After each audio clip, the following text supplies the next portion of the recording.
Ya ta'ala Astaghfirullahaladzim Alazzi la ilaha illa anta wa na'buduka wa na'ahdika wa alika mastata'tu a'udzubika min syarri ma sana'tu wa bulaka bi ni'matika alayya wa abu zambi faghfirli fa innahu la yaghfiru dzunuba illa anta. Illa ta'ala. Assalamualaikum warahmatullahi wabarakatuh. Bismillahirrahmanirrahim. Innal hamdalillah nahmaduhu wa nasta'inuhu wa nastaghfiruh wa na'udzu billahi min shururi anfusina wa min sayyiati a'malina. May yahdihillahu fala mudilla lahu wa may yudlil fala hadiya lahu. Asyhadu an la ilaha illallah wahdahu la syarika lahu wa asyhadu anna Muhammadan abduhu wa rasuluh. Allahumma salli ala sayyidina Muhammad wa ala ali sayyidina Muhammad. Rabbi yassir wa la tu'assir, Rabbi tammim bil khair. Rabbi shrah li sadri wa yassir li amri wahlul 'uqdatam min lisani yafqahu qawli. Allahumma iftah 'alaina hikmataka wa anshur 'alaina min khazaini rahmatika ya arhamar rahimin. Wallahu allazi la ilaha illa huwa 'alimul ghaibi wasyahadah huwar rahmanur rahim. Wallahu allazi la ilaha illa huwal malikul quddus. Al-malikul quddus salamul mu'minul muhaiminul azizul jabbarul mutakabbir.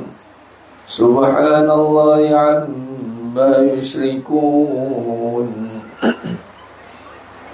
Huwallahul khaliqul bari'ul musawwir lahul asmaul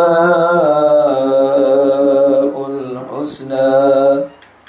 Yusabbihu lahu ma fis samawati wal ardh wa huwal azizul hakim. Wala hawla wala quwwata illa billahil aliyyil azim. Wala manja minallah illa ilayhi, amma ba'du. Ayyuhal mu'minun ittaqullah. Usikum wa iyaya bittaqwallah. Faqad fazal muttaqun. Sidang jemaah yang dimuliakan Allah Subhanahu wa taala, mudah-mudahan kita semua tergolong dalam golongan hamba-hambanya yang benar-benar bersyukur. Amin ya rabbal alamin. Alhamdulillah, syukur pada Allah SWT pada pagi yang penuh barakah ni. Allah berikan kita lagi ruang dan peluang, masa dan tenaga kita. Mudah-mudahan ini tanda Allah rahmati kita, yakni Allah permudahkan kita untuk menelusuri jalan-jalan yang mana padanya perlukan kepada mujahadah yang tinggi, yakni menuntut ilmu. Antara tanda yang Allah rahmati seseorang itu adalah apabila Allah permudahkan seseorang hambanya itu untuk bermujahadah, menundukkan nafsunya. Kerana nafsu ini perlu dirahmati oleh Allah SWT. Tanpa dengan rahmat Allah SWT, maka nafsu itu tidak akan mampu ditundukkan. Nafsu tidak akan mampu dikalahkan dengan ilmu kita, amal kita. Tak akan mampu kerana nafsu tidak mengenal sesiapa pun, melainkan hanya mengenal Allah Subhanahu wa taala. Sebab tu jangan terkejut, ada orang yang beramal, ada orang yang berilmu, kadang-kadang bila Allah datangkan satu ujian datang padanya, kalau contoh orang yang beramal ataupun makhluk yang beramal tapi gagal dalam ujian, itu iblis. Bila Allah tak rahmati seseorang itu, apabila amalannya tidak memberi bekas kepada hatinya, buktinya nafsunya menjadi tidak jinak, tidak lunak, tidak mutmainnah. Sebab tu Allah perlu uji kita, kerana Allah nak tengok kedudukan hati kita itu. Kerana amalan ini Allah tahu kedudukan hati kita. tapi nak bagi tahu kita bagaimana diri kita. Bagaimana keadaan diri kita apabila kita melalui mihnah ataupun ibtilah, ujian atau balak yang ditimpakan, musibah yang mendatang, ataupun ujian yang dijalankan atas kita dalam rupa bentuk susah atau senang. Itu akan mengeluarkan apa yang tersimpan, yang terbuku dalam diri kita yang rupa nafsu tadi. Adanya Allah datangkan ujian susah, maka nafsunya menjadi amarah. Susah ini bukan semua orang boleh lalui juga, walaupun susah itu ramai yang akan berusaha untuk sabar. Namun kalau tidak Allah rahmati dia, itu maksud dia tu. Poin kita nak tekankan adalah jikalau Allah tidak rahmati kita, sebab tu kita minta rahmat tu jangan ambil mudah. Ya Allah rahmatiku, ya Allah irhamna, ya Allah ya arhamar rahimin irhamna, irhamni kalau seorang. Rahmati aku ya Allah, ya Hayyu ya Qayyum birahmati astaghis, ya Hayyu ya Qayyum birahmati astaghis. Bila Allah rahmati kita, perkara pertama dan paling besarnya akan berlaku atas kita adalah kedudukan nafsu kita.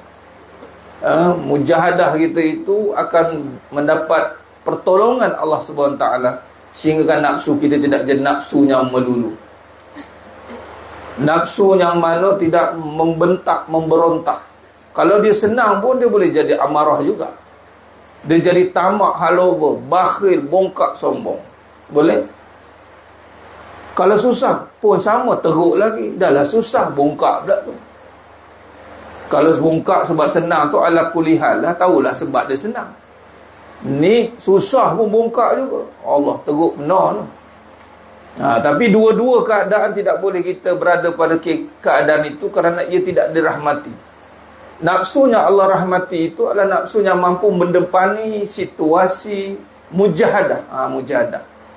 Mujahadah melawan hawa nafsu agar tidak menjadi nafsu yang amarah. Ketika senang dia berubah menjadi amarah, ketika susah dia berubah menjadi amarah. Mudah-mudahan Allah rahmati kita semua dengan amalan yang kita lakukan. Kalau ilmu pula, siapa yang gagal ataupun yang kecundang dengan ilmu yang di luar rahmat Allah Ta'ala ini, kalau kita boleh lihat seorang nama ulama yang besar Bani Israel namanya Barsisa, orang yang berilmu jemaah sekalian. Ataupun kita boleh ambil kisah sahabat para yang membunuh sahabat khalifah, yakni Sayyidina Ali bin Abi Talib radhiyallahu an, Ibn Muljam, orang yang berilmu. Kalau iblis, orang yang beramal, makhluk yang beramal. Apabila tidak Allah rahmati nafsu seseorang itu, maka berilmu dia, beramal dia hanya menjadi perkara yang merosakkan. Kenapa? Kerana Allah tidak rahmati dia. Sebab itu jalan kita menuju Allah Ta'ala ini perlukan mujahadah untuk menundukkan nafsu melalui amalan yang kita lakukan, melalui ilmu yang kita pelajari. Tujuan tidak lain supaya berubah perangai kita, berubah sikap kita, berubah cara cakap kita. Itu tujuan Nabi SAW diutuskan, innama bu'istu liutammima makarimal akhlak. Allah utuskan Nabi SAW adalah untuk Nabi memperelokkan, memuliakan perangai. Kalau dulu kita ni marah-marah bila kenal Allah, tak ada marah dah. Nak marah ni bila-bila. Bila apa? Marah tu tak marah kan? Bila kata marah ni hanya pada apa? Pada kita berhadapan dengan apa yang Allah murka, kita marah dah. Marah pun dengan orang nampak dia berilmu, orang nampak dia dirahmati Allah, marah dia. Alang-alang nak marah, biar iblis lagi, jangan setan dudukkan kita. Itu bukan marah namanya. Marah yang tidak membawa ketenangan. Alang-alang nak marah, pastikan dengan iblis-iblis lagi. Kalau iblis dah lagi, tenanglah hati kita. Tak adalah berombak-ombak dada ni. Macam itu marah. Saya marah ni kerana Allah. Bohong. Tak ada marah kerana Allah macam tu lah. Orang marah kerana Allah ni, tenang dia. Bercakap dia tidak kesat. Berkata dia tidak bongkak. Nak marah boleh. Tengok kata-kata dia. Kata-kata yang ada padanya apa? Kita dah belajar lisanul haq. Ada kata-kata yang meremehkan orang. Marah dengan maksiat orang.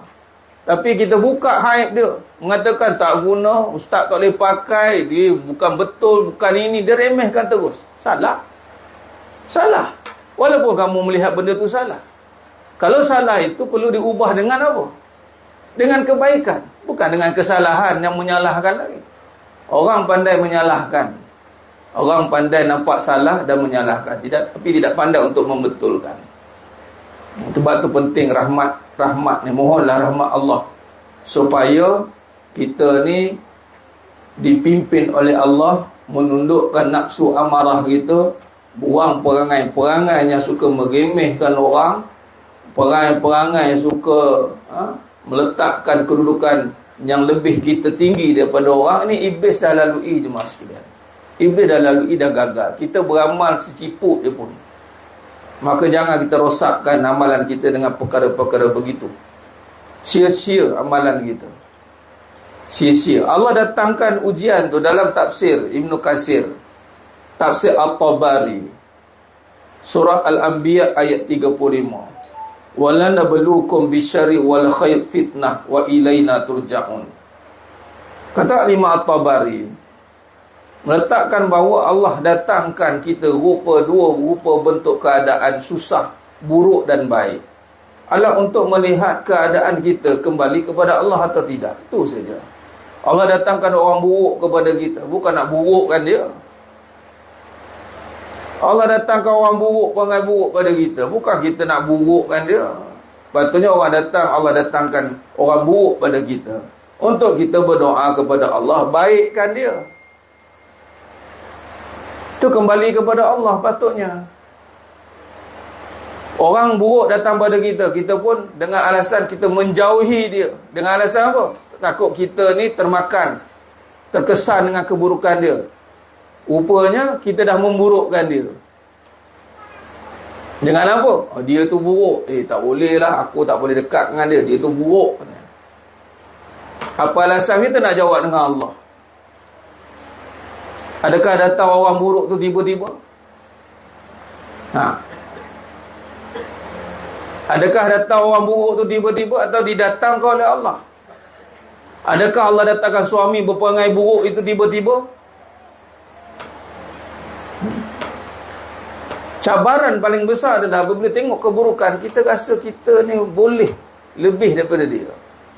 Sebagai isteri berhadapan dengan keburukan suami, hilang keyakinan kita kepada dia. Sebagai contoh, hilang respect. Satu perkara lah, hilang respect lah.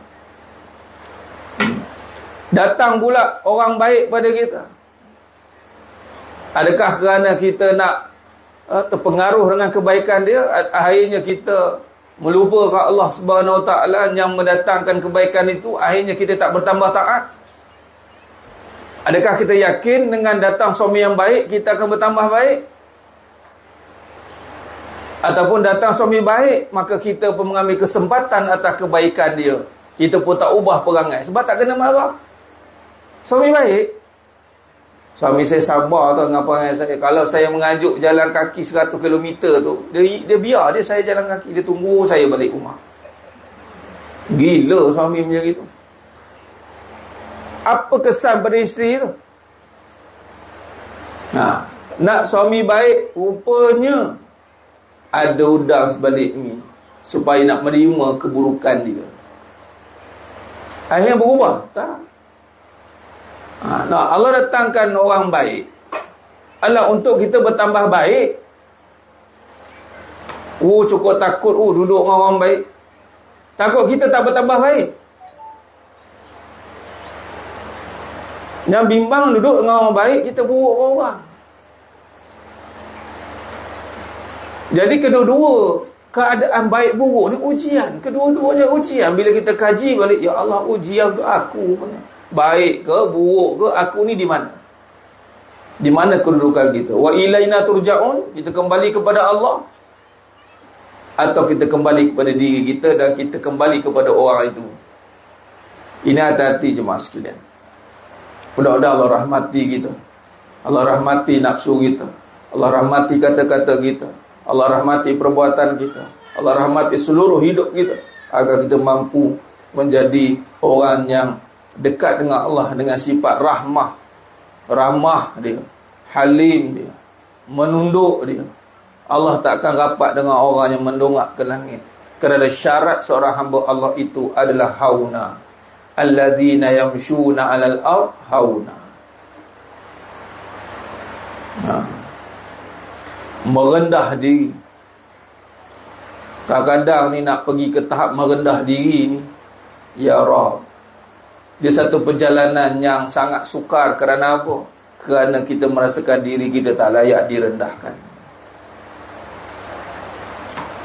Kerana apa? Sebab kita tak kenal Allah lah. Kita rasa diri kita lebih. Kalau belajar kenal Allah, kita tahu bahawa Allah Ta'ala lah yang layak, selayak-layaknya untuk mendapat pujian, untuk mendapat kedudukan yang tinggi. Bukannya makhluknya, melainkan makhluknya Allah muliakan sebagaimana bagi Nabi Muhammad sallallahu alaihi wasallam, insan kamil. Jadi ini kena perhati dengan sedalam-dalamnya. Sebab tu setiap kali niat datang pengajian ataupun kita beramal, maka niatkan supaya Allah rahmati kita. Sebab kalau kita berusaha macam mana pun, beramal macam mana pun, untuk ilmu macam mana pun, kalau hilang jauh daripada rahmat Allah, berbalik kepada kisah tadi, iblis gagal dengan amalan dia, Barsisa gagal dengan ilmu dan amal dia. Ibn Muljam jadi puak Khawarij.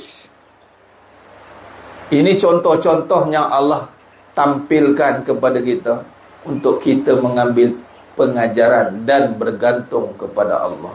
Hati-hati. Sifat, ingat hamba Allah tu, Allah dah letakkan sifatnya hauna. Saya sampai tahap Allah Ta'ala takdirkan letakkan nama anak hauna untuk saya. Sebab bila kita bertambah, kita berkembang, adakah kita merasa diri kita merendah? Betul kata hauna. Malah hauna tu kena disembunyikan. Nurul hauna najwa, bisikan. Satu bisikan ataupun bukan bisikan apa, hauna ni dibisikkan cahaya kerendahan, dihembuskan, ditiupkan dengan sifatnya, dikumpul, adakah kita mendapat kerendahan? Batu sebut dia hauna. Memang pelik orang sebut hauna. Tapi ada maksud yang besar. Saya dapat pada kitab pada ayahanda saya, pada Tuan Guru Haji Sahar juga, Al-Munafikun, surah Al-Munafikun, Al-Furqan, Al-Furqan. Allazina yamshuna 'alal ardh hauna, ibadur rahman allazina yamshuna 'alal ardh hauna. Ujian untuk merendah diri ini bukan satu perkara yang mudah. Jadi mohonlah rahmat Allah. Ingat.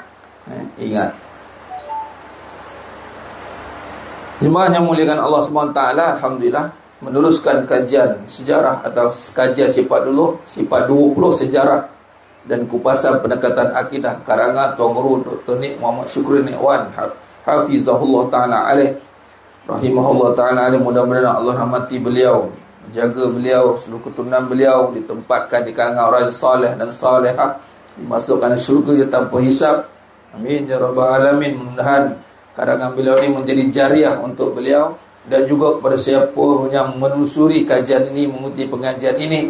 Mudah-mudahan Allah rahmati kita semua, Allah jaga keturunan kita semua, Allah jaga perilaku kita semua, Allah pilih kita untuk sedekat dengan Allah SWT, lalu dimasukkan dalam syurga yang tanpa hisab. Amin ya rabbal alamin.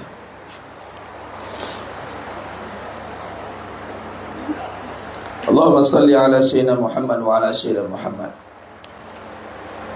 Menyambung perbahasan dalam masih kita membincangkan bahagian pendahuluan muka surat, kita berhenti kat 123 edisi kedua, 118 edisi yang pertama. Betul?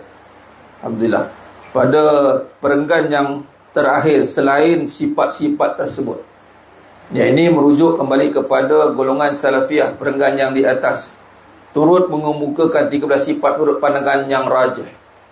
Bila sebut salafiyah, kita dah pernah bincangkan reaksi salafiyah, yang mana Tuan Guru telah nyatakan siapakah golongan salafiyah itu. Ia ini satu kumpulan yang mana berusaha untuk membawa kembali kaedah salafus salih, iaitu Al-Quran dan hadis, tetapi merujuk pada kumpulan terkini sekarang ini. Dia tidak merujuk pada salafi yang dulu, iaitu salafus salih, atau dengan gelaran bukan kita menggelarkan. Namun Tuan Guru Dr. Ni'mat Syukri Ni'wan tidak menggelarkan Wahabi, dia panggil salafiyah. Salafiyah. Abdul Wahab, daripada ini Ibn Taymiyah. Dua orang kata apa, susu galuh ataupun dipanggil perujukan utama salafiyah ini, itulah Ibn Taymiyah atau Abdul Wahab itu. Baik. Maka selain sifat-sifat tersebut, golongan salafiyah turut mengumpulkan juga sifat-sifat Allah SWT. Golongan ini, golongan yang mana akan yang banyak menyuarakan atau lantang memperkatakan tentang apa saja yang dibawa oleh Asy'ariyah Al-Maturidiyah. Terutamanya kaedah sifat 20 ini satu kaedah yang tidak mengikut kepada Ahlussunnah wal Jamaah. Mereka pun klaim Ahlussunnah wal Jamaah juga. Tidak ikut Al-Quran dan As-Sunnah. Ialah satu kaedah rekaan. Ini tidak tepat kerana mereka pun mengemukakan juga sifat-sifat Allah SWT yang tidak pernah dikemukakan dalam pusat umum barahin. Antaranya mereka juga sifat-sifat Allah semua ada yang tidak pernah dikemukakan dalam pusat umum barahin. Imam As-Sanusi, tambahan atas tu mereka gunakan juga 13 sifat. Ada juga tambahan bagi mereka, antaranya al-izzah, kekuatan, dan kemuliaan, jalal, kebesaran dan keagungan, hubbun, kasih, hubbun, sabar, ya sabur, ma'iyah, kesertaan dan sebagainya. Dalam saya lihat, tak tahulah sekalian perhati atau tidak, ada beberapa cuplikan, potongan-potongan video daripada beberapa asatizah yang saya tengok tu daripada seberang sana lah. Banyak di seberang dan ada juga di sini, tapi saya tengok dua tu. Mereka dengan pantasnya mengatakan bahawa apa dihadkan sifat ini, katanya. Apa dihadkan kajian tu, Allah ada 20 sifat. Mana mungkin Allah ada 20 sifat saja, jemaah sekalian, katanya. Maka Allah tidak terhad pada 20 sifat. Nampak sangat dia tak buka Ummul Barahin. Sedangkan Al-Imam Sanusi rahimahullah ta'ala terang-terang meletakkan famimma yajibu, famimma, maka sebahagian. Nampak? Dan kita pun dah bincangkan, bila kita membincangkan sebahagian sifat yang mana kaedahnya letakkan pada 20, tidak bermakna sifatnya hanya pada 20. Kita membincangkan tamsilan mudah, ibarat kek. Pegang tamsilan mudah nak faham. Kita nak rasa kek itu, kita potong satu slice daripada keseluruhan kek itu. Tak bermakna yang sedap hanya slice itu saja. Dia adalah keseluruhan, tapi dipotong, diambil 3 bahagian. Lalu 3 bahagian itu diambil sampling sebagai untuk penceritaan, kajian. Sebab nak bawa semua kek tu banyak. Kita ambil sampling satu slide dan kita makan. Lalu kita syarahkan bahawa terdapat 3 bahagian pada kek ini yang sedap. Namun ialah sebahagian daripada keseluruhan kek ini. Itulah maksud apabila diambil sebahagian. Dan mereka pun menggunakan juga sifat-sifat Allah Ta'ala. Lalu diletakkan pada 13 sifat itu, walaupun mereka tidak menghadkan. Baik. 13 sifat yang wajib bagi Allah SWT turut dikemukakan dan disyarahkan oleh pengasas Al-Ahbash. Ada satu gerakan Ahbash atau Jam'iyah Al-Mash'ari Al-Khairiyah Al-Islamiyah, yang Persatuan Projek Amal Islam di Beirut, iaitu Syekh Abdullah Al-Harari, dalam Ar-Rasail Al-Harari fi Tibyan An-Najw Al-Khair Al-Bariyah, syarah as-sifat, dalam syarah sifat salata, syarah al-wajibah ta'ala li Allah Ta'ala, sifat-sifat yang dikemukakan oleh al-wujud al-qidam, sifat yang dikemukakan yakni al-wujud al-qidam, al-baqa, al-wahdaniyah, al-qiyam bin nafsi ta'ala, mukhalafatu lil hawadith, al-haya, al-qudra, al-irada, al-ilm, al-sama', al-basar, al-kalam. Kalau kita lihat, mereka juga mengambil sifat yang sama.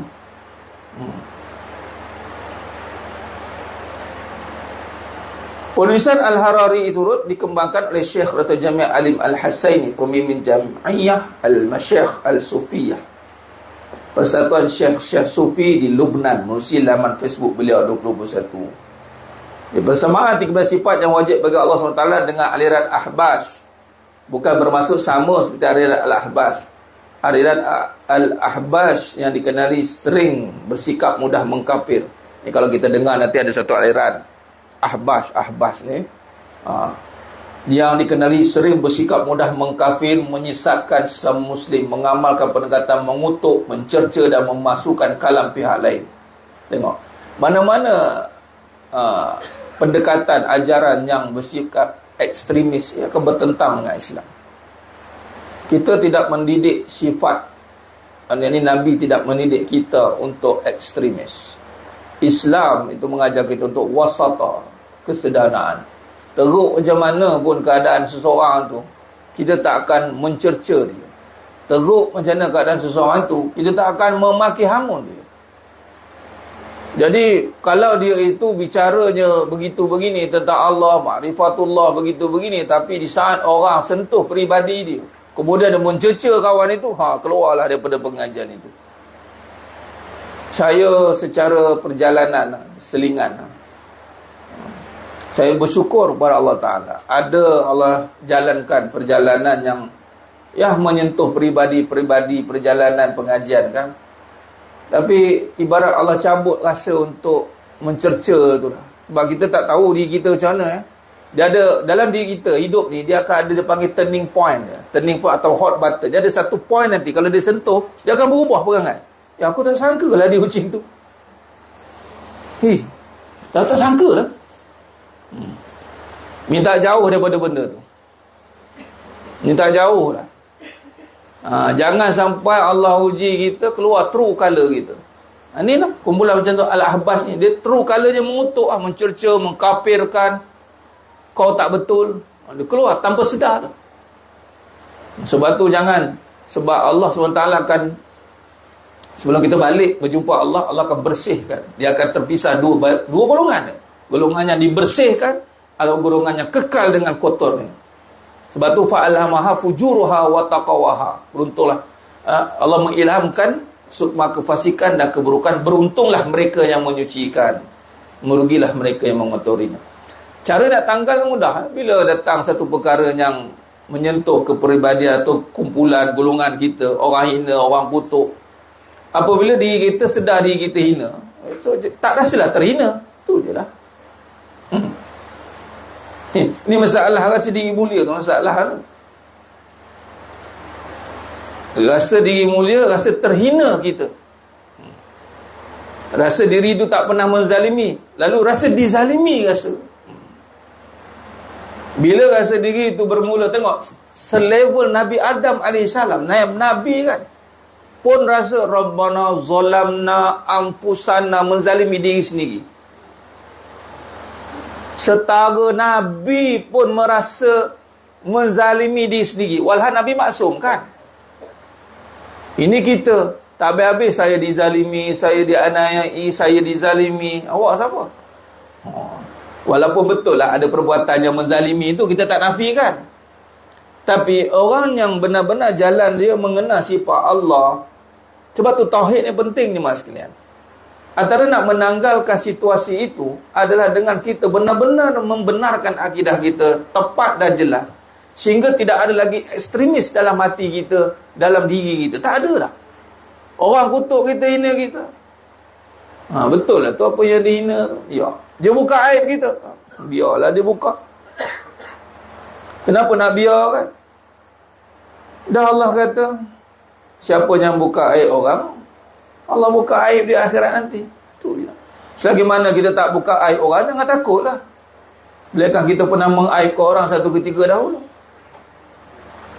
Tu je lah. Sepeh je mudah. Selagi mana kita tak mengaibkan, yang kita takut sekarang ni dengan Allah kan. Kenapa nak takut dengan orang aib kan? Orang ni pengajar ni, beginilah perbincangan dia. Tauhid mesti akan bertemu dengan tasawuf. Kan? Kau tak tahu ke ustaz tu? Kau tahu dia dulu macam mana? Gini cerita. Contohlah. Kalau betul lantaklah kan. Mana dah tahu kan? Saya ni sekap jarang je, jangan marah kan. Saya pun tak tahu sebenarnya. Tapi kalau penciptaan itu melibatkan keburukan kita, tak tahu saya siapa. Cuma kadang yang kita kena jelaskan. Macam contoh terbaru ni saya keluarkan balik, terpaksa lah. Keluarkan balik, kita pun belajar ni qiraat, terpaksa. Macam pengajar ni, iyalah, memang bukan level kita nak ngajar tauhid ni ilmu berat. Tapi kalau Tok Guru kata, saya rahmati, mudah-mudahan pemudahkan, nak cakap apa? Kita ambil lah peluang tu, cabaran itu, mudah-mudahan asbab doa dia makbul. Kan? Bukan sebab saya layak, saya tak layak mengajar ni. Tapi dengan izin, dengan kita merendah jumpa, kemudian kita bersedia. Kalau misal kata Allah takdirkan dengan kalam guru tersebut, ni Dr. Nik Wahid Syukri kata Allah tak layak, kita akan terima dan ajar, minta didik sampai layak. Tapi setakat hari ni, kalau sifat seorang guru ni jarang tidak melayakkan anak murid dia. Sebab dia nak ilmu dia berkembang. Jarang. Macam Datuk Salahuddin Omar Al-Qari, untuk memahami qiraat ni ilmu yang susah, memang susah. Sampai beliau kata dah ramai surrender dah, entah yang bertahan ni. Bukan senang nak susun mana Imam Nafiq, siapa dulu, siapa guna pertama. Kita ada 7 imam, 14 anak murid. 7 imam, 14 anak murid. Setiap bacaan kita kena tentukan. Tengok pula riwayat mana, kalimah mana. Nak susun, dia kena hafal. Setakat yang mahir beliau lah, dia ilmu kemahiran. Tapi beliau kata apa? Dah boleh mengajar dah ni. Nantilah. Dah boleh mengajar terus. Sebab apa kalau orang tanya tak ada jawab? Ni tak apalah. Nanti Datuk insyaAllah jumpa dia. Ni Tok Guru dah sampai dah. Tengok doa. Seorang guru yang hebat, dia sentiasa akan memuliakan. Sebab dia nak pelapis. Dia betul ikhlas mengajar. Dia bukan nak dia je jadi hebat. Malah dia tak merasa hebat. Sebab tu dia suka mendoakan orang hebat. Kalau dia merasa diri hebat, dia takkan doakan orang hebat. Tapi bila dia merasa diri itu hamba Allah, lalu dia sifat dia adalah untuk supaya ilmu ni benar-benar sampai dan mampu diterjemahkan, disebarkan. Satu kemuliaan yang besar. Sama dengan Dr. Syukri. Begitu beliau. Tidak simpan-simpan mengajar, menunjukkan jalan. Ini satu kemuliaan yang Allah berikan. Sebab itu mana-mana yang ada pegang dia, nak tahu dengan akhir zaman ni, sebab dia akan banyak aliran timbul. Salah satunya kaedah ni sifat begini. Mana-mana yang cenderung untuk ada sifat-sifat, mungkin kita tak jumpa, susah nak jumpa mengkafirkan, tapi mudah untuk mengutuk tu mudah, mencecer tu mudah. Betul? Ada dua sifat ini, maka dia kalau ada, walaupun nampak dia bersyariat, dia dalam kesesatan. Sebab apa? Sifat mazmumah itu bergelumang, berselut dalam diri dia. Jadi hilangkan, mengutuk, mencecer. Kalau kita tak tahu ataupun betul salah, betulkan saja. Kalau kita dapati ada perkara yang bersalahan, maka berikan apa yang betul. Cukup. Tidak perlu untuk disalahkan dengan kita rendahkan. Itu satu perkara yang bersalahan maksudnya. Nah, Allahumma salli ala sayyidina Muhammad wa ala sayyidina Muhammad. Baik. Dan ini pun telah difatwakan Ahbas ni. Kalau tengok ni fatwa Negeri Perlis lah kali ke-20 dan fatwa Majlis Adat Islam Perlis dan fatwa Jakim sendiri mengatakan aliran ini sesat, tidak termasuk dalam Al-Sunnah wal Jamaah. Dan kalau dalam autoriti kita pun hormat apa jawatankuasa autoriti musyawarahkan. Baik, kita masuk pada bahagian muka surat 126, bahagian yang wajib bagi zat Allah Subhanahu wa taala.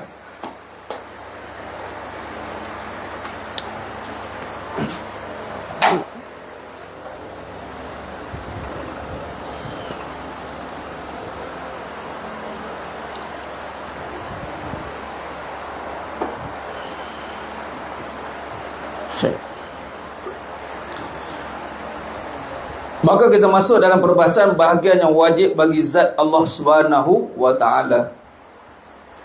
Bahagian ini akan memberikan tumpuan khusus kepada sifat-sifat yang wajib bagi zat Allah Subhanahu wa taala, seperti dikemukakan oleh Imam Al-Sanusi dalam kitab Al-Bahrahim. Tanpa mengambil bahagian penambahan para ulama terkemudian.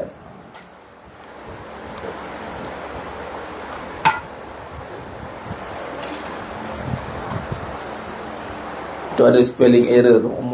Al-Barahin, bukan Bahrahin. Yang edisi tamu betul? Salah. Barahin. Barahin. Bara alif ha ya nun. Dia bukan Bahrahin. Kan ada. Okey. Edisi tamu pun sama. Kan? Kenapa dikekalkan? Kenapa? Kenapa edisi kedua pun masih Bahrahin? Sama kan? Saya kedua. Kenapa? Siapa dapat tahu?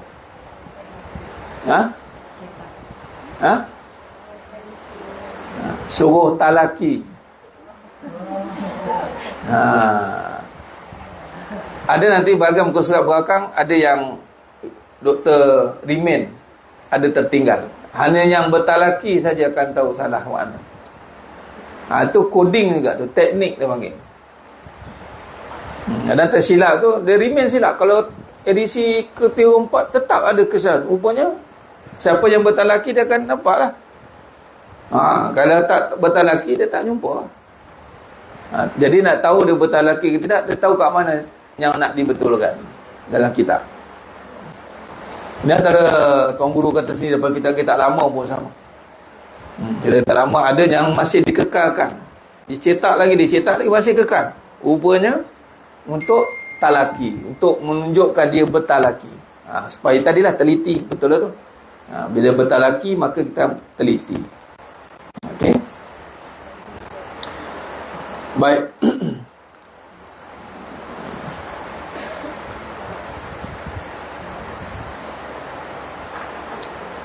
Maka dalam kitab Al-Barahin tanpa mengambil bahagian-bahagian penambahan para ulama terkemudian, maka dibawakan perbahasan khas pada kitab Al-Barahin tanpa ada penambahan daripada ulama-ulama terkemudian.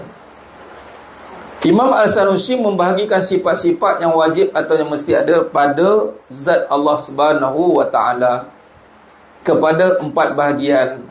Ni kaedah. Ni bagi kaedah ni. Datanglah kaedah yang mana Al-Imam Al-Sanusi membahagikan sifat-sifat yang wajib yang mesti ada pada zat Allah SWT. Ini kena faham. Bukan kita yang menentukan sifat tu mesti ada.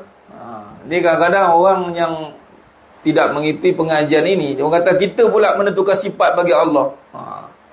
Yang mana salah tu. Walhal sifat yang mesti ada bermaksud keadaan itu pada hukum yang mana penerimaan tu bukan kita menentukan. Kita memahami dengan perbahasan yang sebelumnya, sifat tu mesti ada. Bukannya kita mengadakan sifat itu pada Allah. Kita kena faham mesti ada ya? Sebab ditulis ni sifat yang mesti ada pada zat Allah. Sebab saya mendengar, ini yang kata tadi, bila kita dengar aliran-aliran golongan-golongan, terutamanya sebagai contoh salafiyah kan, dia antara poin dia mengatakan, pertama, kenapa dihadkan sifat Allah? Satu. Kedua, kenapa kita tetapkan sifat pada Allah? Dia ingat kita yang menetapkan sifat. Bermaksud dia tak mengaji lah kitab ni. Kalau mengaji pun dia salah faham lah. Dia bukan untuk mengaji dengan faham, dia untuk mencari mana yang salah faham. Hati-hati. Kena baca kitab tu hati-hati. Kena cari syarah yang sebenar. Baik. Jadi kepada 4 bahagian, iaitu nafsiyah, salbiyah, ma'ani dan ma'nawiyah. 4 sifat wajib. Pada bahagian wajib ni ada 4 bahagian. Ini bahagian wajib bagi zat Allah. Ini pengajian ni dimaksudkan pengajian yang wajib. Wajib al-wajib. Untuk kita faham tentang Allah. Dan dia mesti diulang dan ulang dan ulang. Dan untuk peringkat awal kanak-kanak kan, anak-anak kita, dan memang mereka dah wajib kena tahu tentang Allah melalui sifat-sifat ini. Ini perbahasan ilmiah lah, teliti. Tinggal lagi nanti kita boleh lihat mana pendekatan yang meringankan perbahasan ini, sehingga kan anak-anak kita terutama peringkat awal, memang yang pertama yang mesti ditanamkan berdiri seorang anak itu adalah tauhid, mengesahkan Allah Ta'ala. Bagaimana nak mengesahkan Allah Ta'ala? Dengan memahami tentang sifat yang wajib bagi zat Allah Subhanahu Wa Ta'ala. Jabatan Mufti Kerajaan Jordan berpandangan bahawa pembahagian dibuat bagi tujuan pengajaran. Nampak? Pembahagian ni bukan terbahagi, kita bahagi sifat itu. Macam contoh berbalik pada tamsilan kek juga. Kek itu asalnya bulat elok, tapi bila kita nak makan, kita kena potong dia, betul tidak? Tak ada kita ngak, kita kokak satu kek tu. Tak ada kokak bahasa kan. Makan. Jadi tujuan kita potong elok, ikut segi, memudahkan nak makan. Bukanlah bermaksud kita bahagikan sifat itu. Dia kek itu terbahagi pada 4 bahagian. Kenapa terbahagi pada 4 bahagian? Nak bagi makan 4 orang. Ibarat macam itu. Tujuan dia bagi 4 ni kenapa? Nak bagi makan 4 orang. Okay. Kalau ditanya kenapa sifat wajib bagi Allah, bagi zat Allah ni, sifat zat Allah, nampak main zat Allah tu. Allah merujuk pada Ismul A'zam. Zat, nama bagi zat Allah. Allah, nama bagi zat yang qadim, yang tanpa ada permulaan. Kalau pergi kepada perbahasan zat ni, memang kita tak boleh nak bahas lah sepatutnya. Sebab tu zat ni perbahasan yang tanpa ada apa-apa gandingan yang perlu diperbahaskan. Sebab tu kena ada kaedah membahasnya. Jadi tujuan adalah untuk pengajaran dan pembelajaran secara ilmiah supaya lebih mudah menghafal dan mengenali secara mendalam serta senang untuk diulang kaji. Ingat, penambahan sesuatu perkara itu bukan penambahan, tapi bertambah baik. Depan ayat-ayat yang mesti kita kena faham. Sebab word-word penambahan ni, golongan-golongan tertentu ni cukup allergic penambahan katanya. Ni menambah-nambah ni, menambah-nambah. Ini bukan menambah-nambah, penambah. Sebab apa? Untuk kita ulang kaji lebih mudah, nak mendalami lebih baik.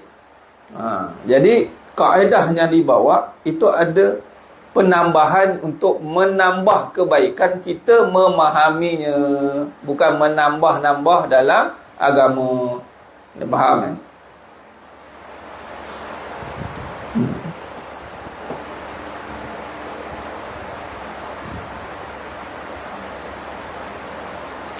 Baik.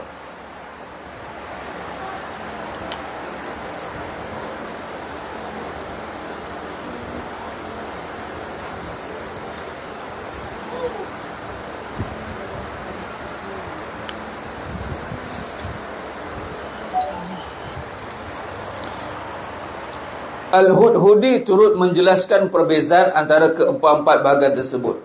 Jika merujuk penafian sesuatu yang tidak layak bagi zat Allah SWT, maka dinamakan salbiyah. Penafian yang tidak selayaknya pada zat Allah, itu dinamakan salbiyah. Jika merujuk ketetapan sekiranya ada, maka dinamakan ma'ani. Dan sekiranya tidak ada, dinamakan hal. Hal pula jika relatif. Hal ni masuk keadaan.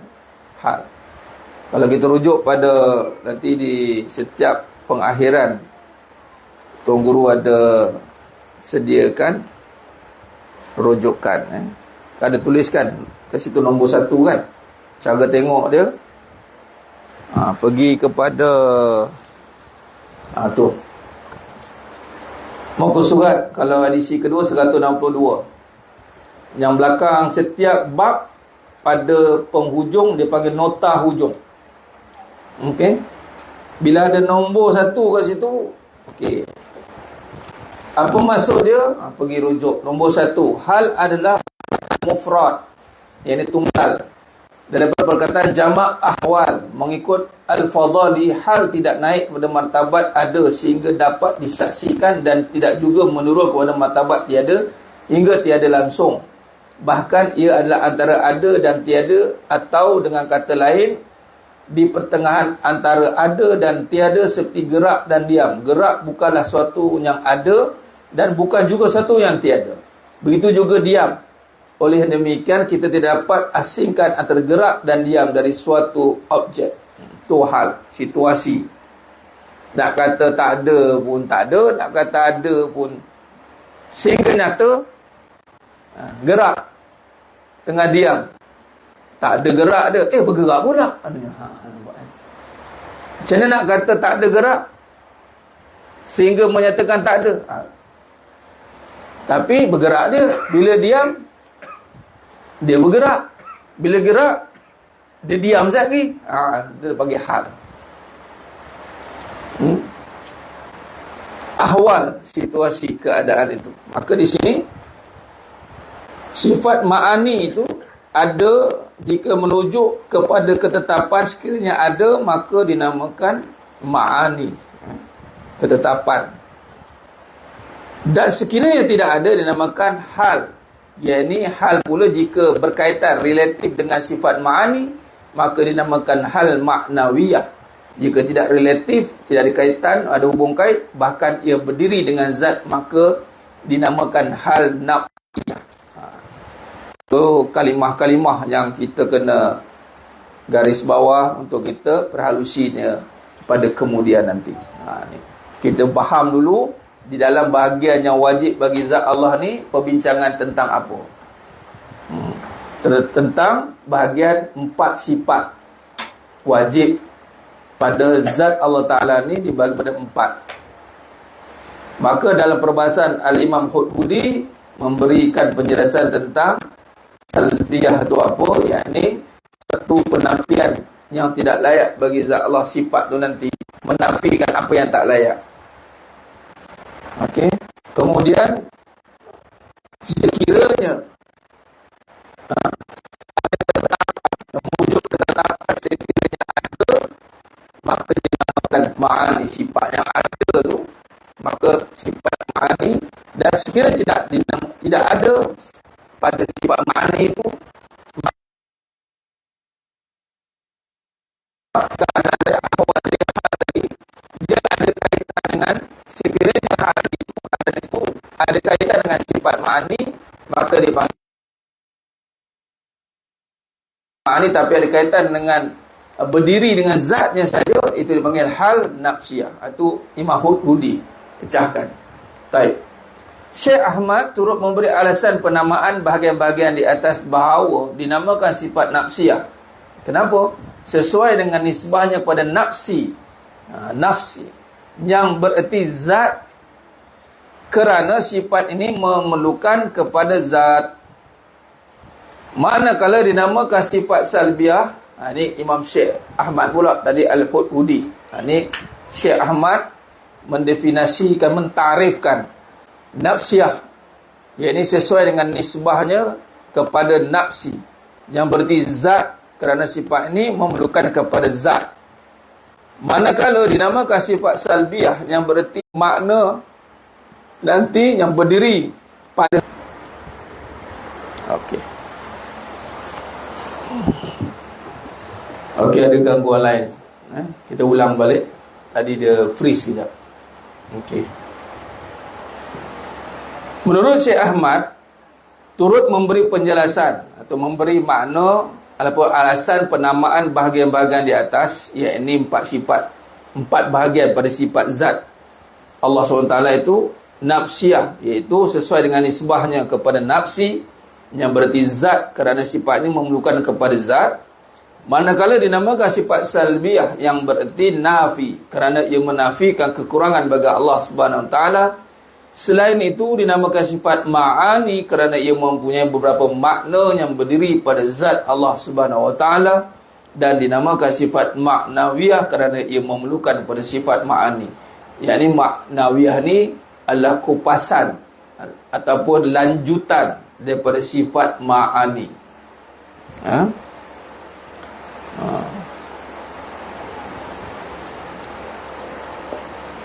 Sifat nafsiyah adalah sifat yang merujuk kepada zat Allah Subhanahu Wa Taala sahaja. Nafsiyah merujuk kepada zat Allah Subhanahu Wa Taala sahaja, bukan selain daripada zatnya. Manakala sifat salbiyah merujuk ketiadaan sesuatu yang tidak layak bagi zat Allah Subhanahu Wa Taala. Akan ada satu sifat ataupun kumpulan sifat yang mana menafikan sesuatu sifat yang tidak layak bagi Allah, bagi zat Allah. Dia ada 5 nanti kita bahaskan. Masuk topik salbiah, kita akan masuk qidam, baqa, mukhalafatuhu lil hawadis. Kan? Kita akan bahaskan. Ma'ani pula merujuk kepada sifat-sifat yang tetap ada pada zat Allah Subhanahu Wa Taala. Sifat-sifat. Kalau nafsiyah, sifat yang merujuk kepada zat Allah Subhanahu Wa Taala sahaja, bukan selain daripada zatnya. Kalau sifat salbiyah pula merujuk ketiadaan sesuatu yang tidak layak bagi zat Allah Subhanahu Wa Taala. Manakala ma'ani merujuk kepada sifat-sifat yang tetap ada pada zat Allah Subhanahu Wa Taala. Seterusnya ma'nawiyah merujuk kepada berdirinya zat Allah Subhanahu Wa Taala dengan sifat-sifat ma'ani. Dia perkaitan antara satu sifat dengan satu sifat. Sebab itu kata Jabatan Mufti Kerajaan Jordan meletakkan perbahasan ini adalah untuk kita lebih mudah menghafal dan mendalami, mengenali secara mendalam. Itu ayat dia. Baik.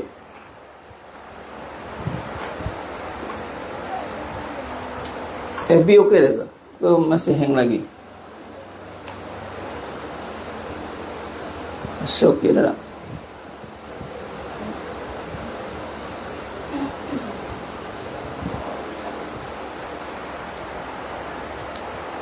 Cuba tengok okey tak? Boleh? Ada? Okey. Okey dah. Itu okey, maybe okey. Tak laki okey? Muka tak laki banyak wuyuk.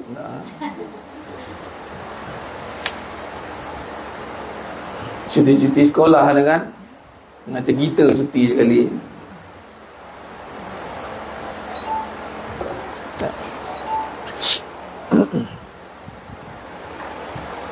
Kita sambung sikit lagi.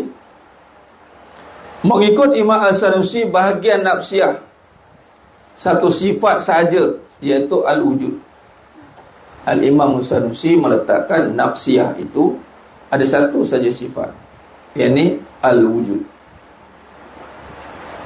Pada bahagian salbiyah merangkumi 5 sifat, iaitu al-qidam, al-baqa, mukhalafatuhu ta'ala lil hawadith, qiyamu ta'ala binafsih, dan al-wahdaniyah.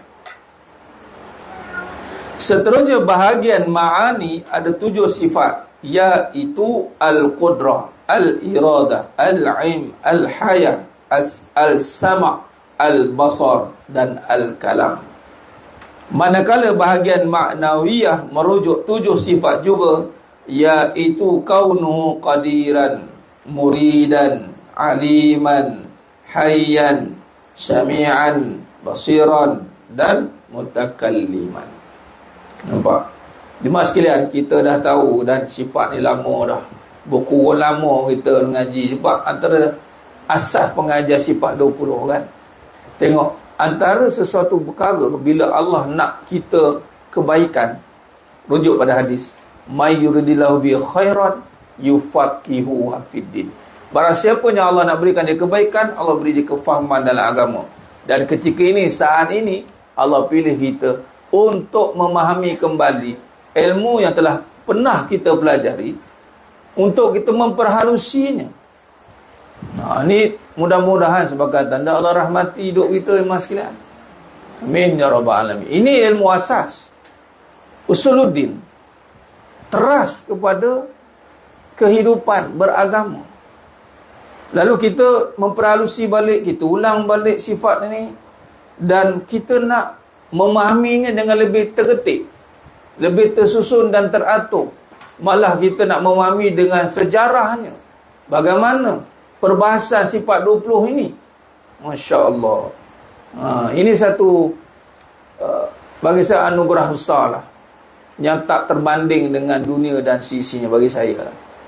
Begitu juga apabila macam saya kongsikan qiraat 14 riwayat, 7 qiraat tu, bila dapat Al-Fatihah, kita semua baca Al-Fatihah, betul tak? Semua baca. Tapi siapa yang baca dengan bukan kata nak siapa yang baca ni, tapi nak bagi tahunya, bila kita ada peluang untuk mendapatkan bacaan dengan susu galur sanad yang sampai kepada baginda Nabi Muhammad SAW, itu satu anugerah besar. Jadi Allah takdirkan dapat. Sebab tu beruntunglah, semua 2 kali ni saya postpone kan. Tak apalah. Hari ni kita tutup dengan munajat umat qiraatul Fatihah. Kalau kita tak mampu merasa besarnya anugerah itu, walaupun tak dapat lagi sanadnya, tapi boleh baca bersama, rahmat besar. Rahmat besar, jemaah sekalian. Sehingga kan ianya jadi satu, bagi setengah-setengah golongan, satu perkara yang dibanggakan tau. Awak baca ada sanad tak? Awak ada sanad Fatihah tak ni? Ada. Mana? Nak tengok sijilnya, syahadahnya mana? Kadang-kadang kita ambil je, syahadah tak ada.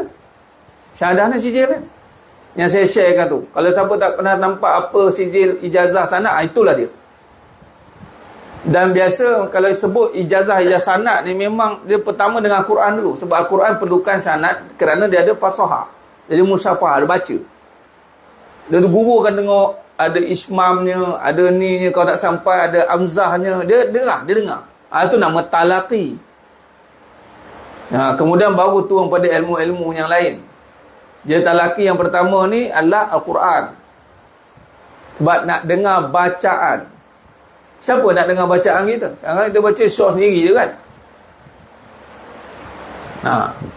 Tapi nak dapat bacaan pun bukannya senang. Maka tak adalah kewajipan pula nak sampai kita didengarkan bacaan kan. Jadi kita pun berharap Allah terimalah bacaan. Allahumma salli ala sayyidina Allahumma salli ala sayyidina Muhammad wa ala sayyidina Muhammad. Jadi begitu juga dengan kita belajar sifat 20 ni. Kali ni kita benar-benar dapat susu galur pembelajaran ini. Dulu mungkin kita belajar, kita dengar, kita ikutlah dengar pengajar. Tapi bila dapat tahu susu galurnya daripada siapa, macam mana, saya hanya perantara lah daripada tuan guru sini, Dr. Ni'mat Syukri Ni'wan. Bagaimana beliau dengan guru-gurunya menyampaikan pengajian ni dengan syarah kitab-kitab yang banyak ini, dihimpunkan sebagai contoh sebagai contoh. Okey, kita buka muka surat seterusnya, surat 28. Cuba lihat ni. Ni bukan satu perkara mudah sebab bila Allah takdirkan saya belajar, dan ramai lagi yang belajar pun, cuma saya sampaikan apa yang saya belajar sekadarnya. Selebihnya mudah-mudahan Allah berikan kefahaman lebih, berkat berdoa guru. Beliau mengijazahkan amalan baca mengajar. Tengok, pada keseluruhan sifat-sifat ni pernah disebut oleh Imam Abu Hanifah dalam Al-Fiqhul Akbar. Jangan baca Fiqhul Akbar. Nampak? Kita belajar sifat 20, tapi kita tak boleh nak kaitkan dengan karya yang agung sebelumnya. Fiqhul Akbar, kitab terawal dalam kitab Tauhid zaman Imam Abu Hanifah. Walaupun ada mengatakan bukan beliau tulis, tapi memang zaman beliau. Ada katanya anak muridnya salin. Tapi memang kitab pengajian daripada Imam Abu Hanifah dalam Fiqhul Akbar, kecuali sebagai sifat salbiah dan maknawiyah. Maksudnya sifat nafsiyah, ma'ani ada. Kalau kata kamu ni belajar sifat nafsiyah ma'ani, tak ada zaman dulu, zaman salaf tak ada. Ini Imam Abu Hanifah zaman salaf lah ni. Fiqhul Akbar, nampak? Fiqhul Akbar kitab yang tertua. Masa kami kena sebut kami, tapi pelajarnya 2 orang je. Kena buat syarah kitab Fiqhul Akbar. Kecil besar je. Macam ini dah. Ya Allah, tak baca habis lah, tapi kita kajilah keseluruhan. Explain. Hanya sedikit disebut secara tidak langsung. Seterusnya hampir semua sifat ni sudah disebut oleh Imam Syafi'i dalam Fiqhul Akbar. Fiqhul Akbar juga ditulis oleh Imam Syafi'i. Ada persamaan. Kalau boleh rujuk ada nombor 2 ni, kita boleh baca. Kita buka balik 162, apa kata rujukannya. Okey. Sebahagian ulama salafiyah berpendapat bahawa kitab Fiqhul Akbar dinisbahkan kepada Imam Syafi'i ada tidak benar. Salafiyah ni menafikan. Sebab apa? Sebab Fiqhul Akbar ni Imam Abu Hanifah nak tulis. Kenapa pula nak nisbah kepada Imam Syafi'i katanya? Salafiyah. Walau bagaimanapun, kitab tersebut tidak jauh beza kandungannya dengan kitab Fiqhul Akbar yang dinisbah kepada Imam Abu Hanifah. Maksud Fiqhul Akbar bila dikaitkan dengan Imam Syafi'i, ada persamaan, tak lagi beza pun. Nampak? Dalam Fiqhul Akbar Imam Syafi'i, kecuali 2 sifat daripada salbiyah, iaitu mukhalafatuhu ta'ala lil hawadis qiyamu ta'ala binafsi, pun disebut juga. Tengok, selanjutnya sebagian sifat-sifat ini pernah disebut oleh Imam Ahmad bin Hanbal dalam Al-Aqidah, Imam Abu Hasan Al-Ash'ari dalam Risalah ila Al-Ahal Al-Sughah, Risalah ilahu Ahlus Sughah, Al-Ibanah fi Usul Al-Diyanah, dan Imam Abu Mansur Al-Maturidi dalam At-Tauhid. Ini kitab ni bagi karya-karya kitab ni dulu ni ada. Semua dalam perbahasan karya ni. Jadi kalau kita nak buka, bolehlah bukalah kitab ni, pergi cari Al-Aqidah Imam Ahmad bin Hanbal, cari lah, type Imam Abu Hasan Al-Ash'ari dalam Risalah kitabnya. Jadi semua dah digabungkan mas sekalian. Jadi ini satu rahmat besar kita nak faham, kan? Maka gabungan kitab akidah ini karya-karya akidah. Bersebut karya-karya akidah yang mendapat sanad pengajian daripada Tuan Guru Dr. Ni'mat Syukri Ni'wan. Ini satu anugerah besar. Sebab tu bila sebut pengajian akidah, tauhid, sebab tu kita istiqomah pengajian, jangan pilih-pilih. Kadang-kadang kita pilih-pilih sebab macam tak kena je, macam biasa je. Tak apalah, dia nampak biasa, bagi dia lah. Tapi kalau Allah nampakkan permatanya, dia akan tunggulah. Sehingga apa? Ni saya nak bagi tahu. Kalau sebut tentang tauhid, permata kan, kitab permata tauhid. Jadi rupanya memang kita dapat permata hari ni je mas sekalian. Orang yang ikut pengajian sifat 20 dari awal syarah, kita dah muka 126 dah ni. Kita tunggu pengajian hakikat kehidupan dari awal sehingga hari ini.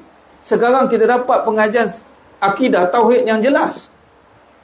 Bagi saya ini satu anugerah, permata.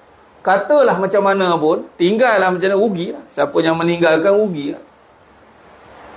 Sebab ini permulaan. Kita mula, sebab tu penting istiqamah, ikut. Bukan saya saja, rupanya nak dapat ilmu tauhid ni. Ni, nak dapat ni. Dan bersistematik. Dan kalau misalnya kata saya tak ada ke apa, kemudian nak bawa pergi usah ke, saya pernah belajar kitab ni, boleh tak saya nak dalami? Boleh, pergi. Sendiri, universiti.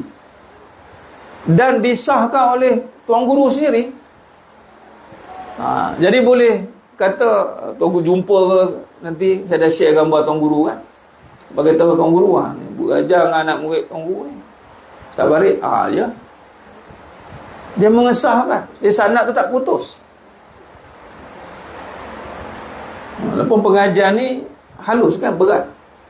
Untuk kita susun. Bila saya melalui pengajian ni, saya rasa, ya Allah, seronok. Saya lah. Saya seronok mas sekalian. Sebab tak ada anugerah lebih besar daripada anugerah ilmu. Tak ada. Jadi yang mana datang susah-susah istiqamah ni, mudah-mudahan ini menjadi asbab kepada rahmat Allah SWT untuk mendapatkan perbahasan dengan perbahasan yang benar.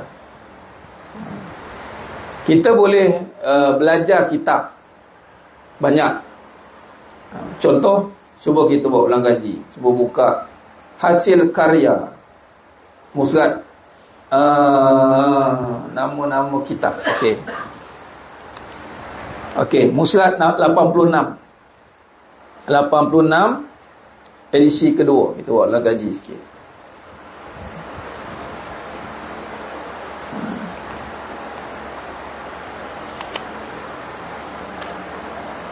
Okey, 86. Okey, ini nama-nama bagi penulisan Al-Barahin. Okey, nama-nama. Kita buka muka surat 89. Kitab-kitab warisan sifat 20. Nampak? Disusunkan nama-nama kitab agar kita tahu susunan. Dan kita belajar, kita syarah, kita buka pengajian induk kepada kitab-kitab. Contoh kitab-kitab karangan ulama asing. Ada berapa? Ada 20, ada 11. Ni kalau nama-nama kitab ni masyhur ni, kalau siapa pelajar ngaji daurah kau ni, Matan Jauharah At-Tauhid. Saya mengaji Matan Jauharah At-Tauhid ni, Jauharah At-Tauhid ni. Sekarang ni yang Jabatan Mufti Negeri Sembilan buat Matan As-Sanusiah ni, yang nombor 2 ni, daurah. Kita boleh buka, susun, tengok kitab warisan sifat 20. Ini karangan ulama luar, tengok karangan ulama tempatan. Ulama tempatan tengok Bidayah Al-Hidayah. Inilah akidah bagi Sanusiah Matan Umul Al-Barahin. Ini ada kitab-kitab yang memang ni, Dur As-Sami fi Bayan Aqaid Al-Mu'min. Ini kitab yang kalau tengok di masyhur di luar, pengajar pondok ke atau tuan-tuan guru buka. Pengajar-pengajar masyhur. Syarah bagi Matan Jauharah At-Tauhid. Hidayah Al-Sibyan fil Ma'rifah Al-Islam wal Al-Iman. Hidayah Al-Sibyan. Ini semua nama-nama yang masyhur.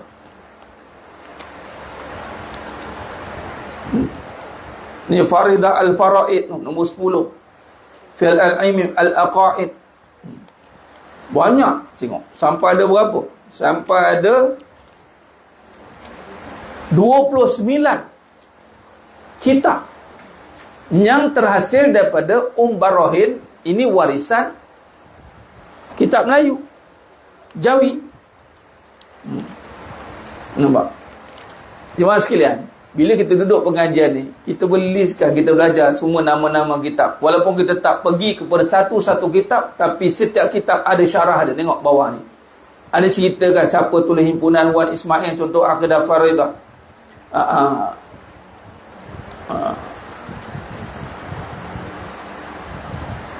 Dalam buka, lihat setiap satu nama. Macam tadi kita ambil kitab yang tua sekali, Bidayah Al-Hidayah ni 132 tahun, karangan Syekh Muhammad Zain, dalam bahasa sudah 60 halaman. Walaupun kita tak baca satu-satu kitab, tapi syarah permulaan, apa isi, apa latar belakang, tarikh dia, ada dalam ni. Ini kalau nak buka satu-satu ni, Allah. Jumpa. Tobatlah tak jumpa. Sebab tu bila saya cakap, bila saya jumpa permata yang besar, memang jumpa betul. Sebab tu jangan tinggal, tu je lah. Dia saya sebut yang tinggal ni, saya tak nak jadi satu tuntutan kan. Yang tinggal lah, nak macam mana. Tak semua orang mampu memiliki permata tu. Tapi siapa yang diberikan permata tu, dia mampu memilikinya. Jadi siapa yang diberikan, beruntunglah. Jadi bila saya tengok balik, Allah, macam kita jumpa dictionary bergerak lah, jumpa Dr. Syukri ni, nampak? Jadi boleh buka balik. Kalau nak cari risalah ni, buka cari kitab ni, Mutiara Tauhid ni, kitab yang ke-25 ni, Mutiara Tauhid. Ni semua ada pengajian ni. Dan ada dalam sejarah ni, kita belajar ni, dari Barahin ini, induk bagi semua perbahasan-perbahasan kitab yang banyak yang kita boleh pelajari ni. Dan kita sedang belajar induknya. Ya, semua dalam bahasa Jawi. Ini terjemahan. Ya, Jawi Melayu. Nampak? Jadi alhamdulillah, ini satu perkara anugerah. Sebab tu dia kalau ikut susunan ilmu, bila kita ikut pengajian hakikat kehidupan, dia bukan bila mengaji hilang, tak. Bukan hilang. Siapa yang hilang, dia bertambah pengajian, tak apa, silakanlah tambah pengajian. Tapi hilang tu satu kerugian. Sebab apa? Rupanya dalam susunan ilmu, kita dapat ilmu yang paling utama, tauhid. Nampak tidak? Itu masuk di susunan. Allah boleh takdirkan saya sambung dalam syariah Islamiah ke, dalam bab fiqh ke, walaupun semua tu fardu ain, tapi dalam kedudukan fardu ain yang utama itu tauhid. Dan setelah kita pengajian ni berlangsung beberapa tahun, kemudian ditetapkan, sebab tu ianya ibarat satu perjalanan pemurnian hati, perjalanan pembersihan diri, akhirnya untuk kita persiapkan diri belajar tauhid. Dia bukan satu pembelajaran yang orang kata apa, dah belajar tinggal, dah. Dan biarlah kita berkata Datuk Salihuddin Omar Qari, biarlah belajar sampai mati. Biarlah mati dalam belajar. Sebab itulah telah datang ilham. Sayang, rugi. Bagi saya rugilah ni penutup kita berhenti kat Ustaz 128 tadi. Nanti kita sambung sifat nafsiah, pembahasan sifat nafsiah. Rugi bagi yang kita dah sediakan platform sebagai penuntut ilmu, penuntut roh tu kan. Dia bukan saya saja tu, supaya biar mati dalam penuntut. Dan kita memang sedang menuntut ilmu. Akhirnya kita mendalami tentang tauhid. Lepas ni banyak lagi perbahasan yang sedang dirancang, dirangka melalui sebagai contoh kerjasama dengan USAS. Kita dapat sumber ilmu yang berautoriti. Ini yang paling penting. Ilmu banyak, tapi autoriti ilmu tu kita kena perhatikan. Di samping kita belajar dengan guru, seorang guru betul, tapi yang berautoriti.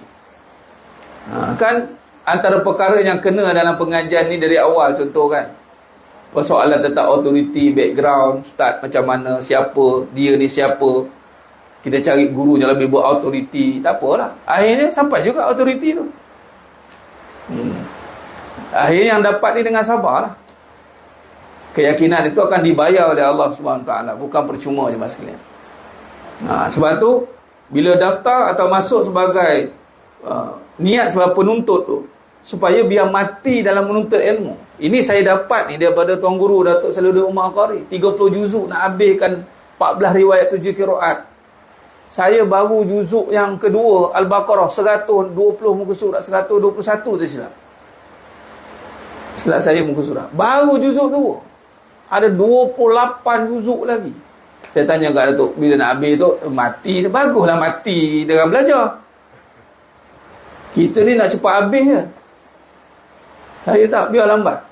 Sebab apa kita nak mati sebagai penuntut ilmu, yang mana seorang penuntut ilmu ini pahalanya ibarat berjuang fi sabilillah. Yang keluar ni, semua yang keluar ni, ni pahala fi sabilillah ni. Yang memang batu rugi kalau orang bagi peluang datang je ilmu tak datang. Saya rasa tak tahu. Saya bila guru saya kata datang majlis, boleh. Tak apa ni, ulang alik, boleh kata. Saya boleh je. Hari yang Sabtu datang, Rabu datang lagi, boleh. Tak ada kata online boleh tak? Online doktor. Tak, bukan kata yang online kat sini. Tak apalah. Rasa pula kata.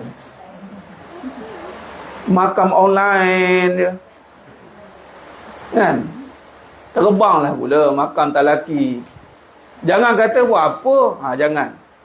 Kalau tanyalah bagi yang ada bersuami pula. Suami kena ajar sifat 20 ni. Habis cerita. Kalau agak-agak kata buat apa nak ngajar dengan ni. Okey, kalau abang tak nak bagi kau ni, abang datang dengan guru lain yang mengajar sifat 20. Choice. Kalau tak, abang mengajar saya. Saya nak dengar. Kita talaki berdua. Sebab tu saya wajibkan sisi saya, nampak belakang. Tak ada kompromi tu. Saya serik datang. Bukan seorang tau. Ini seorang pun tak terbawa. Contoh. Ada anak kecil ke apa, melainkan demam, tak larat terkaku bari kat rumah. Tu tak apa. Dia pegang-pegang, dia keras dia. Tidur lah. Kalau boleh lagi tu datang. Melainkan anak sakit ke, tak apa. Saja tak ada. Jangan tanya tu. Berapa kali kena syarah dengan saya kat rumah. Memang kena bebel. Kena bebel dengan saya. Datang Allah bagi nikmat, dah senang lagi gini. Okey, datang. Kena. Baik ni ilmu tauhid.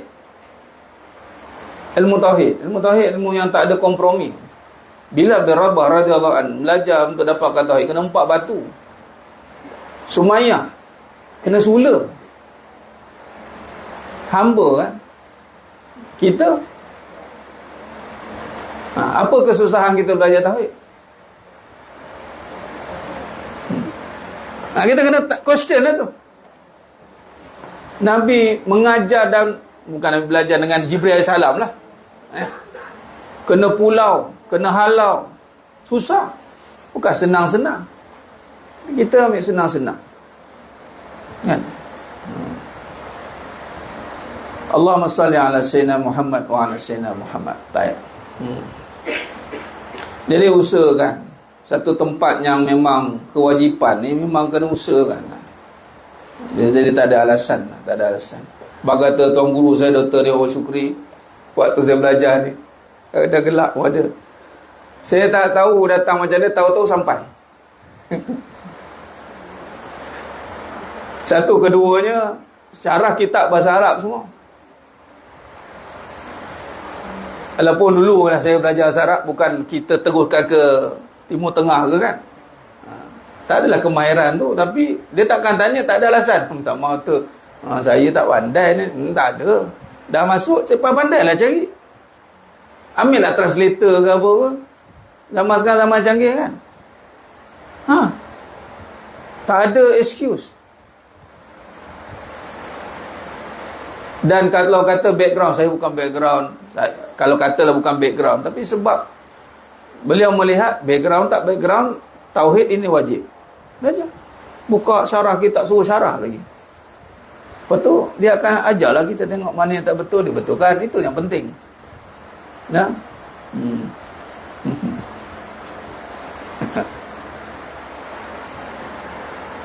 Kena serik. 3 orang kena serik ni. Itu tamsilan. Pak Amir, kita Pak Amir. Bagus. Baik.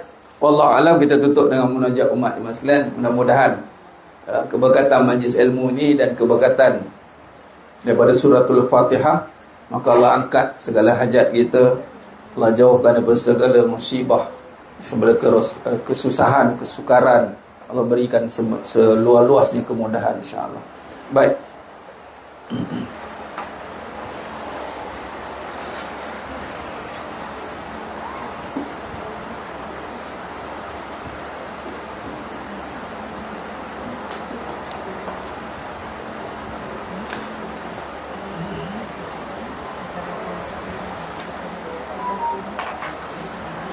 أستغفر الله العظيم الذي لا إله إلا هو الحي القيوم وأتوب إليه.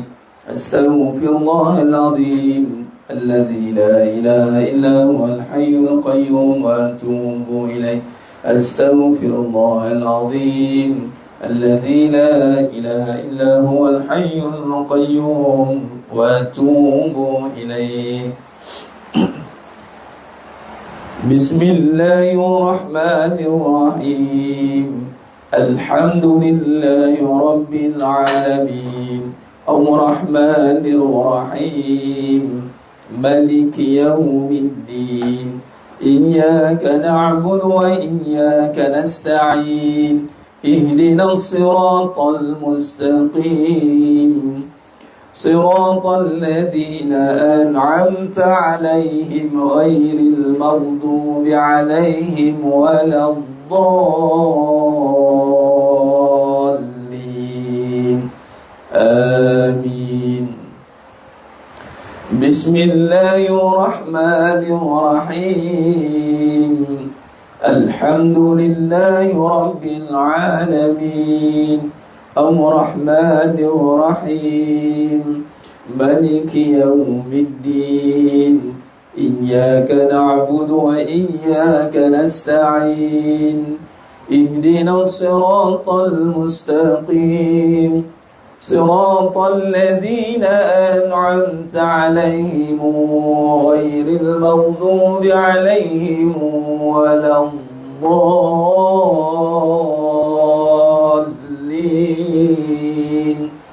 آمين. بسم الله الرحمن الرحيم. الحمد لله رب العالمين الرحمن الرحيم مالك يوم الدين إياك نعبد وإياك نستعين اهدنا الصراط المستقيم صراط الذين أنعمت عليهم غير المغضوب عليهم ولا الضالين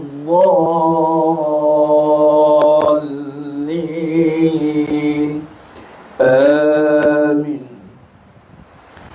بسم الله الرحمن الرحيم.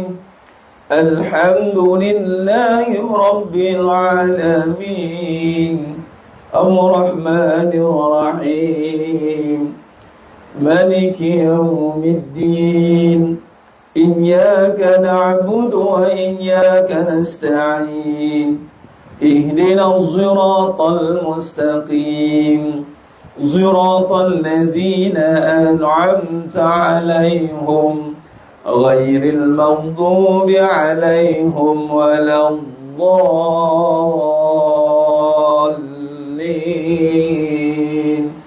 آمين. بسم الله الرحمن الرحيم. الحمد لله رب العالمين الرحمن الرحيم مالك يوم الدين إياك نعبد وإياك نستعين اهدنا الصراط المستقيم صراط الذين أنعمت عليهم غير المغضوب عليهم ولا الضالين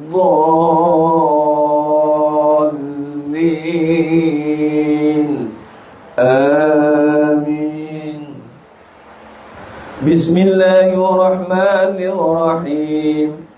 الحمد لله رب العالمين الرحمن الرحيم مالك يوم الدين إياك نعبد وإياك نستعين اهدنا الصراط المستقيم صراط الذين أنعمت عليهم غير المغضوب عليهم ولا الضالين آمين. بسم الله الرحمن الرحيم.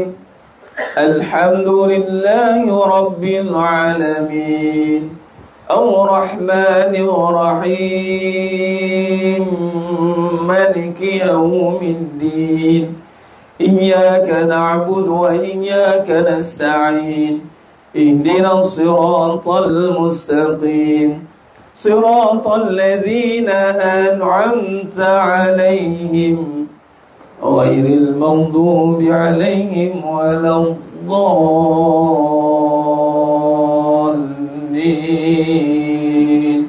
Amin.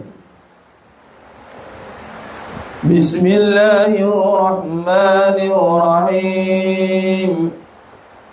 Alhamdulillahi Rabbil Alamin Ar-Rahmanir Rahim Maliki Yawmiddin Iyyaka na'budu wa iyyaka nasta'in Ihdinas siratal mustaqim Siratal ladzina an'amta 'alaihim ghairil maghdubi 'alaihim waladdallin.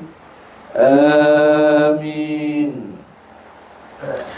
Bismillahirrahmanirrahim. Alhamdulillahi Rabbil Alamin Ar-Rahmanir Rahim Maliki Yawmiddin Iyyaka na'budu wa iyyaka nasta'in Ihdinas siratal mustaqim Siratal ladzina an'amta 'alaihim ghairil maghdubi 'alaihim waladdallin.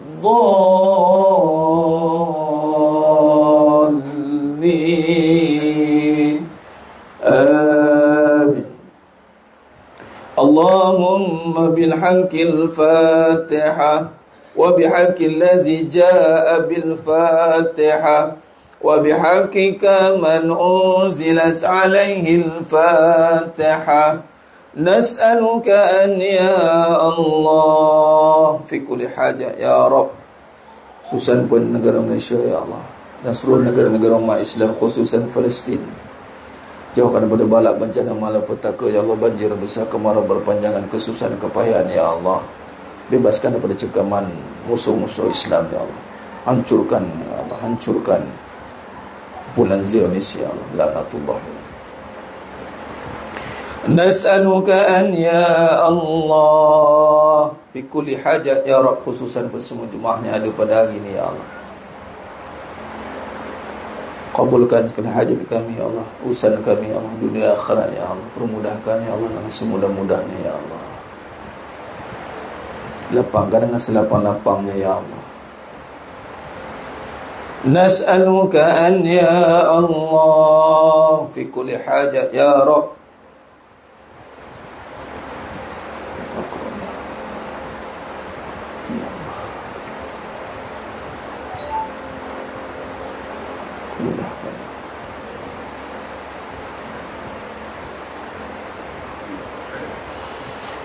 Wassallallahu ala sayyidina Muhammad wa ala alihi wa sahbihi wa sallam walhamdulillahi rabbil alamin. Taqabbalallahu minkum minna wa minkum taqabbal ya karim.